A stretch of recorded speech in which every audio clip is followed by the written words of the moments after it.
Hello everyone, for Telesur, I'm Cody Weddle in Caracas, Venezuela. To begin this afternoon, thousands of Venezuelans who support the Patriotic Poll Alliance have been holding practice voting sessions ahead of the December 6th legislative elections here.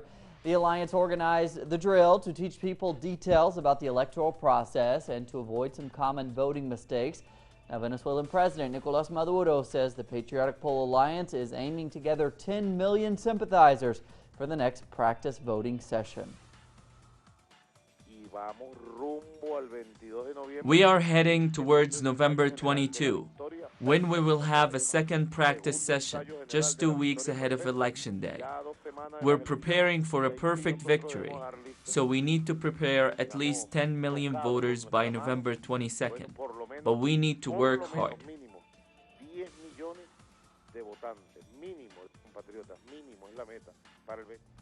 Colombia's FARC guerrillas have proposed a truce with the government as a step towards a definitive ceasefire, which both sides hope to implement by the end of the year.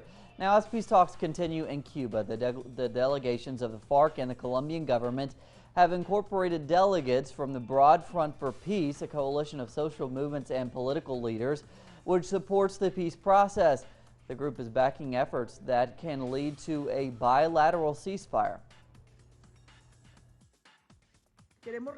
Firstly, we want to reiterate our positive balance sheet of the unilateral ceasefire put into effect by the FARC-EP and the suspension of airstrikes by the armed forces.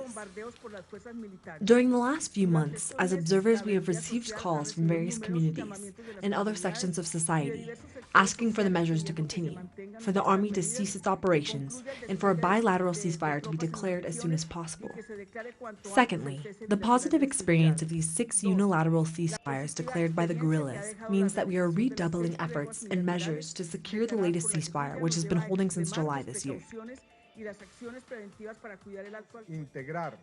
We propose the creation of a support commission to de-escalate the conflict, made up of personalities and organizations that will be contacted by the social oversight body. This commission should monitor on the ground the areas where the unilateral ceasefire is at risk. And with more now on the development of the peace talks, we're joined by our correspondent, Natalia Margarita, there in the capital of Bogota. Hey there, Natalia, thanks for joining us. You know, there's been a lot of speculation regarding the possibility of a major breakthrough in this round of the talks regarding a truce leading up to a bilateral ceasefire. What can you tell us? What do we know so far? Well, more than speculations, is in fact the proposal that the FARC just publicly announced, and is this proposal that has to do with a truce that can lead to a bilateral ceasefire, but mainly and foremost a truce that can avoid, in a way, the risk of the unilateral ceasefire. Cody, as we know, the FARC have been publicly denouncing that the unilateral ceasefire might be at risk as the government continue insisting on the militarization of territories. So basically, what they are calling with this truce ahead of an eventual bilateral ceasefire is that the military forces here in Colombia stop the offensive against the FARC units, and also they stop militarizing, increasing militarization of the territories. And Natalia, can you explain to us sort of the significance of the Broad Front for Peace joining the peace talks there? Well, it's not, we need to make it clear, it's not that they are joining the peace process. The peace process continue being between the FARC peace delegation in Havana and the delegation of the government. They have met in Havana, the Broad Front for Peace, this weekend to talk specifically about the proposals that can be implemented towards a bilateral ceasefire. And the reason why they were holding this meeting in Havana is because the FARC last week explicitly called for an urgent meeting with the Broad Front for Peace. And the reason why they called for this meeting with the Broad Front for Peace is because this has been the social organizations that have been acting as verifiers and monitoring the ceasefire. So it's not precisely that they are joining the peace talks, is that they, as I said before, they have been acting acting as the verifiers of this unilateral ceasefire of the FARC. So that's why the FARC called for an urgent meeting to see how they can propose some proposals so that we can see sooner than later a bilateral ceasefire or this truce that they have proposed. Okay, and Natalia, really quickly here, what's been the impact of the designation of Rafael Pardo as post-conflict minister? Difficult to talk about the impact yet, Cody, as President Juan Manuel Santos just announced this morning. Rafael Pardo is expected to take office maybe over the course of next week, and expectations are running high here in Colombia. People are waiting to see what his proposals are going to be, but it's very difficult to talk about the impact yet. Let's remember Rafael Pardo was one of the candidates running for the mayor office here in Bogota. So during the last months, the focus of his work has been mainly the major campaign. So it's difficult to know now in terms of the minister for post-conflict what he's gonna propose. We still need to see, and we're waiting for his proposals. All right, Natalia, thanks so much. Back to you.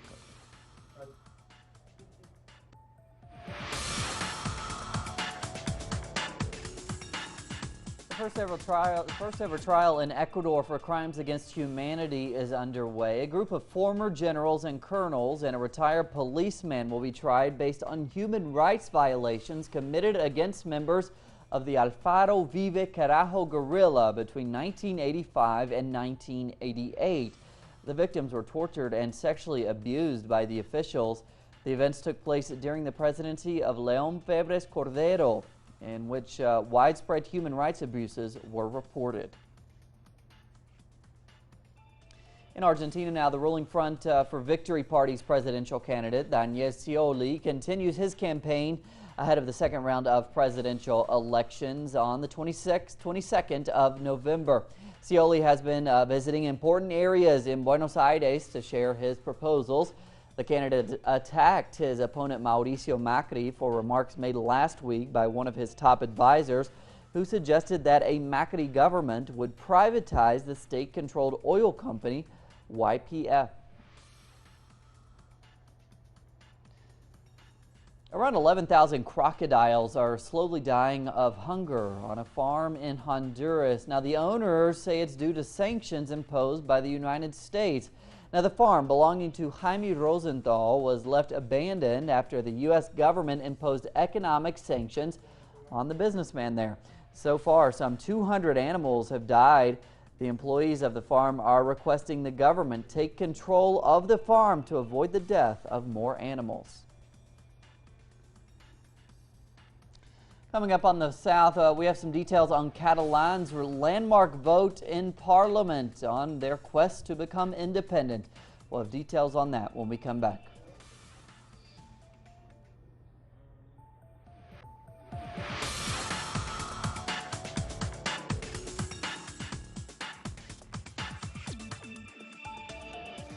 The world is divided among continents and nations. Nations are divided by borders and interests. These interests divide the news. We examine the impact of these divisions on people and power. This is Imaginary Lines. Watch it on telesurtv.net/English. Telesur, wherever the news, you'll be there. A world infinitely connected. Millions of people instantaneously interacting. Experiences relayed in 144 characters. Millions of lives in every corner of the planet. They're not tweets, they're stories.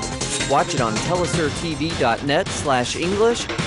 Telesur, wherever the news, you'll be there. Rod stars G1 and Claudia de la Cruz are Rebel Diaz, hip-hop activists positioned within a history of political resistance through music. And you don't stop. They invite young people to express themselves about their social struggles. And you don't stop. Watch it on telesurtv.net/English. Telesur, wherever the news, you'll be there. Citizens of Palestine and Israeli forces clashed on Sunday. Hundreds of Israeli forces took over the village Hassan by force, using stun grenades and tear gas bombs against the Palestinian protesters. Hundreds of people were injured in that incident.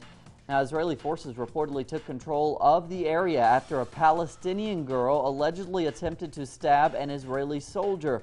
Now, violence has continued to escalate across the occupied Palestinian territories and Israel in recent weeks. Tensions continue in the West Bank as reports have emerged of a Palestinian girl shot dead there. With more now, we turn to our correspondent in Palestine.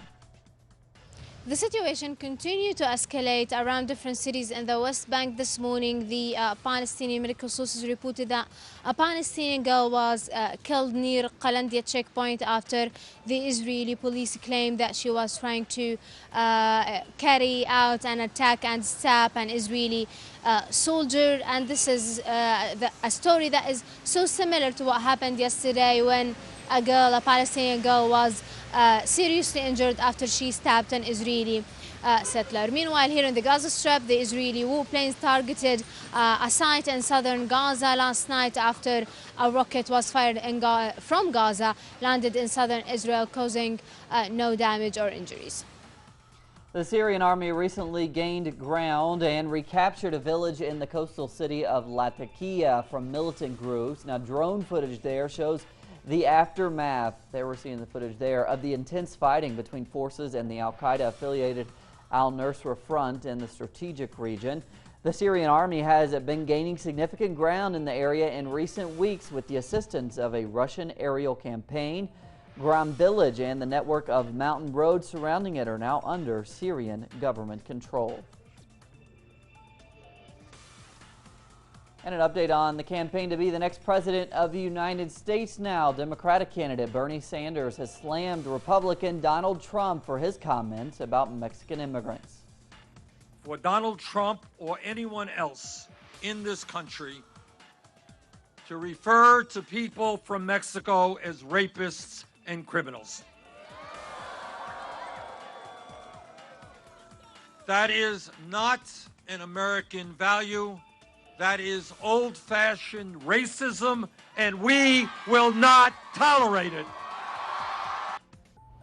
The Catalan parliament began a landmark process Monday in its attempt to secede from Spain. Now, Catalonia's pro-independence regional parliament has approved a plan to set up a roadmap for independence from Spain by the year 2017.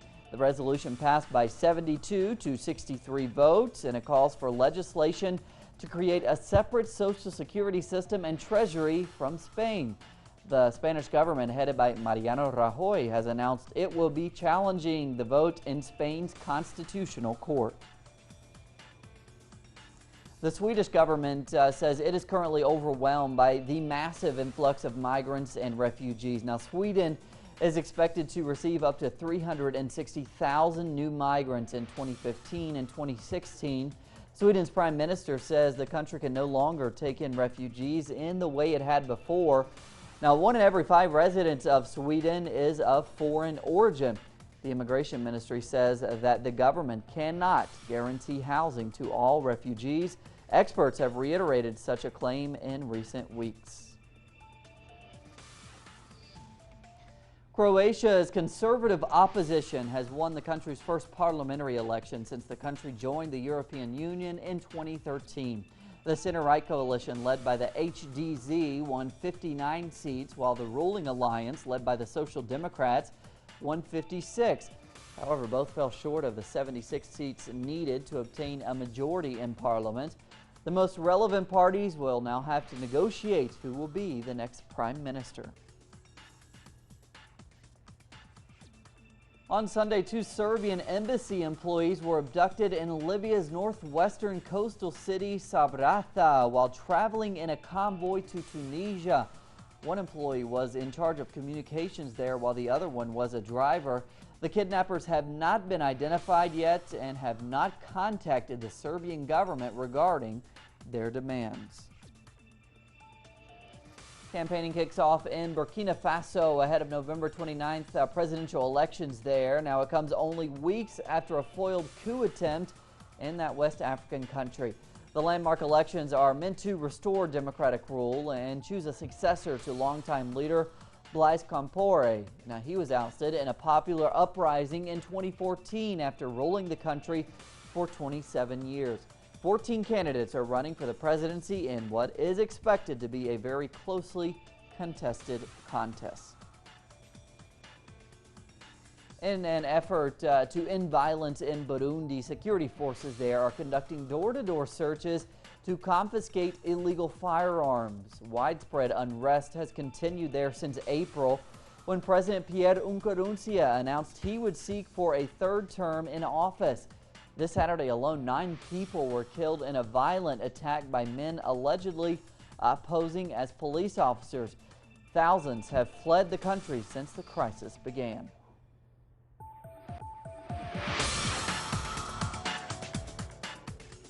On Sunday, thousands of people attended the closing day of the Gaucho Festival in Argentina. Hundreds of Argentine cowboys paraded in full costume and participated in the games there.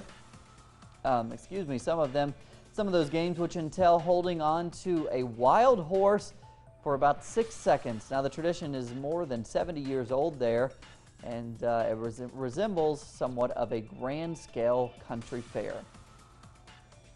The annual Day of the Skulls was celebrated in Bolivia on Sunday. Now, that tradition there is the Bolivian version of the Day of the Dead. Many Bolivians use it to honor those who have passed.